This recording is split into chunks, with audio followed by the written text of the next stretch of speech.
For a while now, many South Africans have been entertaining the idea of Pieter Groenewald as the next president of South Africa, particularly black South Africans. They are saying that they are done with the endless lies and empty promises of the ANC. They are tired of being told that more jobs will be created, therefore reducing unemployment stats in the country. They are tired of the police not doing their job to fight crime and at least reduce it so that people are safer in the streets. Although many support these ideas, others reject this idea. They fear that having a white person as the president of South Africa could potentially lead to them bringing back apartheid or at least discriminating against black people in various institutions such as schools, workplaces and universities. Although Groenewald is delivering results in prisons, but can he shake the past? People want leaders who act, not just talk. However, his political party, the Freedom Front Plus, is still very small compared to the other big parties, and they will need serious growth in order for them to win elections in 2019. In this clip that I'm about to show you, Groenewald challenges Ramaphosa and questions his legacy as well as addressing unemployment rates. Take a look. That the president will look over his term, and I want to say today to him, Honourable President, what is your legacy? What's your legacy as President of South Africa? And therefore we must go and look at the real facts. And if we go and look at the economy, we will see that when you became the president in 2018, the growth rate, the economic growth rate was 1.3%. Last year, it was 0.9%. So under your leadership, the economy just retreated backwards, causing havoc for the people of South Africa. We had a meeting with you as leaders on Eskom, and you yourself said 20 years ago, Eskom was seen as one of the best electricity utilities in the world. Who destroyed Eskom? The ANC destroyed Eskom. You were in charge of the war room to end load shedding. You failed. When you became president in 2018, the local currency against the dollar was nothing else than 11 Rand 55. Yesterday, it was 18 Rand 92. That's under your leadership. And if you go and look at the JSE and the loss of 22% in US dollars, while if you, for instance, look at the NASDAQ 100, they gained 147% under your term as leader, and the S&P 500 gained 75%. Those are the realities. If you go and look at the unemployment rate, when you became the president, the unemployment rate was 24%. It is now 32%. If you go and look at the youth, since you became president, and over the years, it increased with 20%, where the unemployment rate for the young people, the youth, at this moment is actually 64%. I want to talk about corruption. Honourable Chairperson, or Speaker, the President himself said that the ANC is accused number one when it comes to corruption. And I said, well, that's what the President said. And I said to yourself, but you are number one of accused number one. And now you have a number two who's also accused of corruption, but nothing happens. What happened with corruption in South Africa? The fact is that your Secretary General, Fikile Mbalula, he said,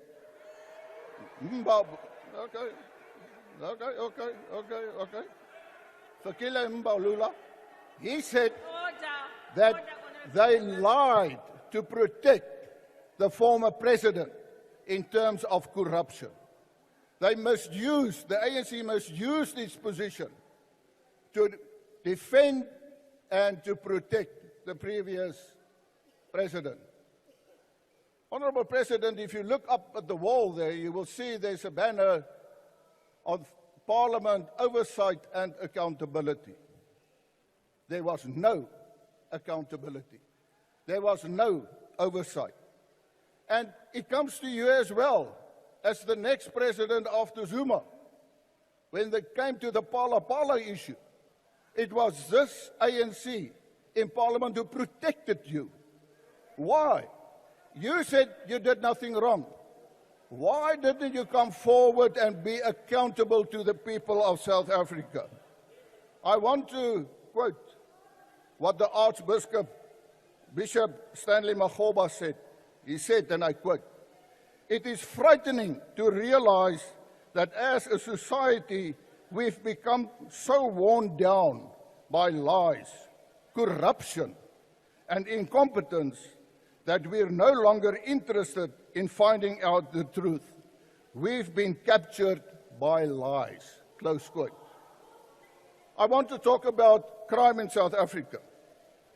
Honorable President, in terms of the Global Organized Crime Index, South Africa now ranks 7th in the world, 3rd in Africa, because of mafia-style criminal networks and organized crime syndicates. The murder rate when you became the president was 35 per 100,000 of the population.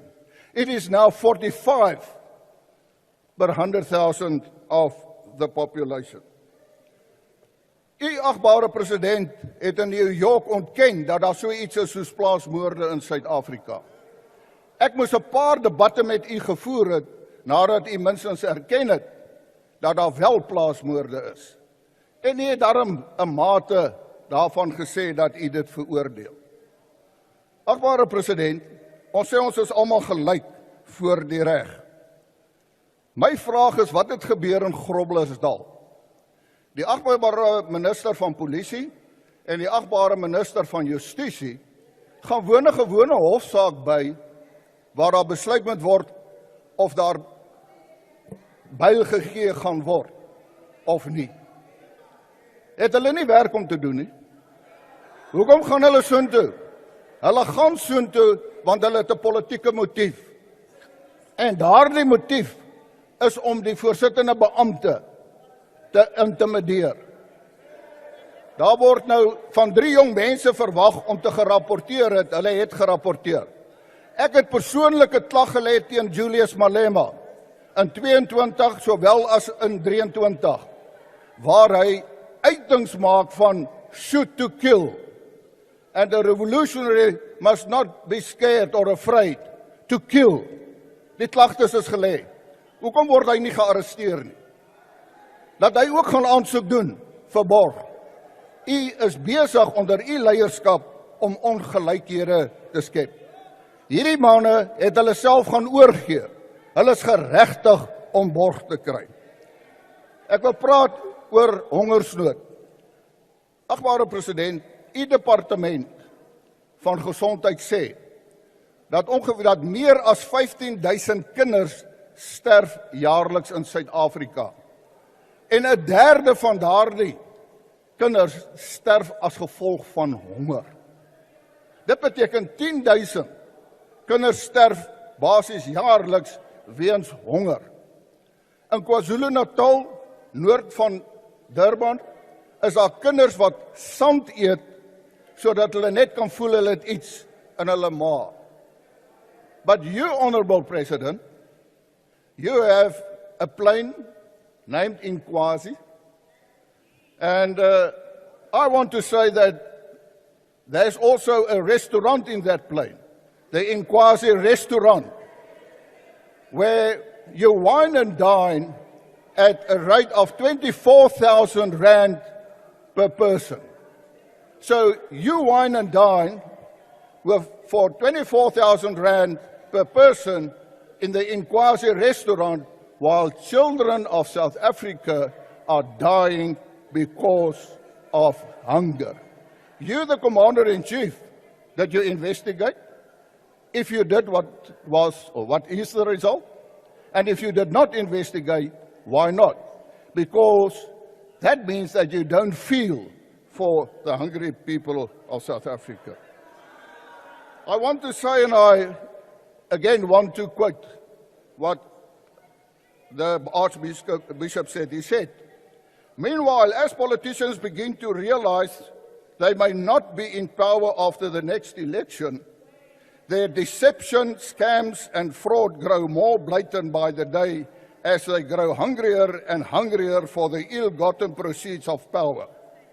They walk shamelessly and brazenly with their dirty feet through every aspect of our South African lives." Close quote. I want to say again, with their dirty feet